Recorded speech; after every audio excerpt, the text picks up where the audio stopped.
안녕하십니까, 박사입니다. 현재 국제 외교가에서 가장 큰 관심은 중국 외교부장 친강의 행방입니다. 시진핑이 직접 발탁해 국무위원까지 된 부국급 외교부장이 3개월 만에 사라져버렸습니다. 친강의 지위는 최연소의 당과 국가 영도인입니다. 서열로 보면 국가주석에도 도전해 볼 만한 막강한 지위입니다. 올해 56세로 관운이 너무나도 좋습니다. 그가 사라져버린 데 대해 중국 외교부도 뭐라고 코멘트를 못하고 있습니다. 외신 기자들의 질문에 제공해줄 정보가 없다거나 외교부 홈페이지를 보라면서 곤혹스러워하고 있습니다. 결국 친강의 거취는 시진핑이 결정하게 되는데 아직 처분이 나온 게 없습니다. 미 국무부도 친강의 행방에 대해 지대한 관심을 가지고 있습니다. 러우 분쟁에서 그제 잘로지니는 어디에 있나라는 말이 화두가 된 것처럼 중화권에서는 친강 따오디스 잠말라, 친강은 도대체 어떻게 됐나라는 말이 유행입니다.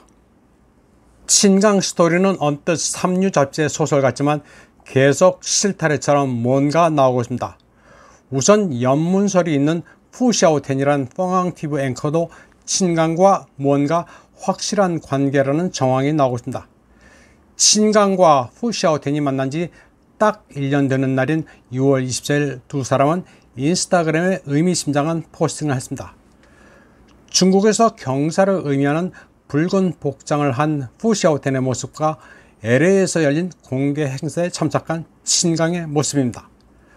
두 사람 모두 사진을 올리면서 역사적인 하루라는 문구를 올렸습니다.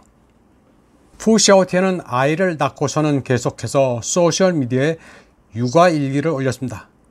그리고 부장 부인 축하한다는 다른 사람의 메시지도 있었습니다.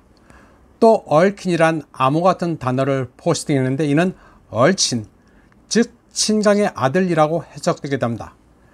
푸샤오텐은 줄곧 이 아이가 친강의 아들임을 암시하는 내용들을 올렸습니다. 푸샤오텐은 그런데 그 배경이 대단합니다. 일개 방송사 앵커가 홍콩에 1억 홍콩 달러나 하는 어마어마한 호화저택을 가지고 있습니다. 앵커 월급은 3만 홍콩 달러에 불과한데 고관 대작이나 소유할 만한 저택을 소유하고 있습니다. 당연히 자기 돈으로 산 게 아니라 리량이라는 남자친구가 사준 겁니다. 리량은 꽤 잘나가는 기업인입니다. 그런데 처음부터 잘나간 건 아니었습니다.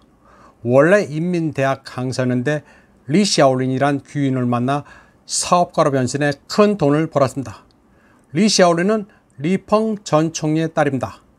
산시아 댐을 주도적으로 건설한 리펑 가족은 중국에서 전력을 장악하고 있습니다. 수력 발전, 화력 발전 등을 장악하고 있어 리샤올린은 전력의 공주라고 불립니다. 이 정도 백이 있었던 푸샤오텐은 한때 굉장히 잘 나갔습니다.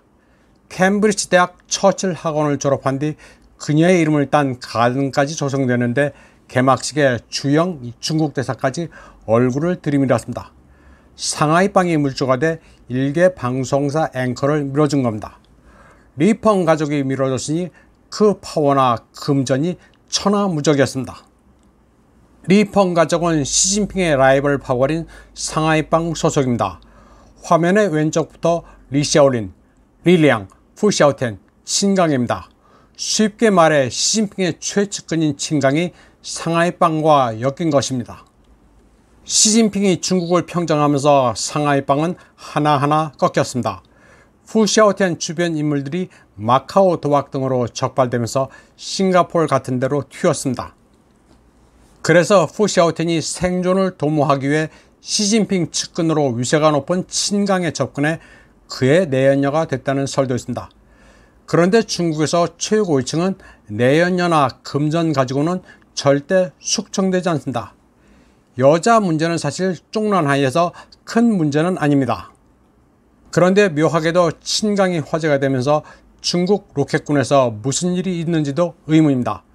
벌써 여러 명이 직위를 잃고 숙청당했습니다. 오른쪽에 베이칭성이라고 표시된 장성은 의문사를 당했습니다. 로켓군은 벌룬과 관계된 군종입니다.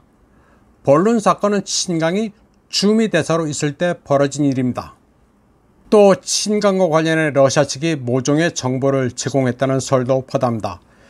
친강에 문제가 있으니 관찰할 필요가 있다고 푸틴 대통령이 특사까지 비밀 예본에 귀뜸해 줬다는 것입니다.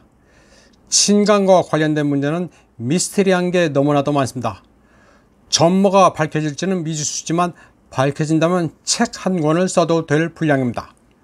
이번 방송은 여기까지 하겠습니다. 시청해주신 여러분 감사합니다.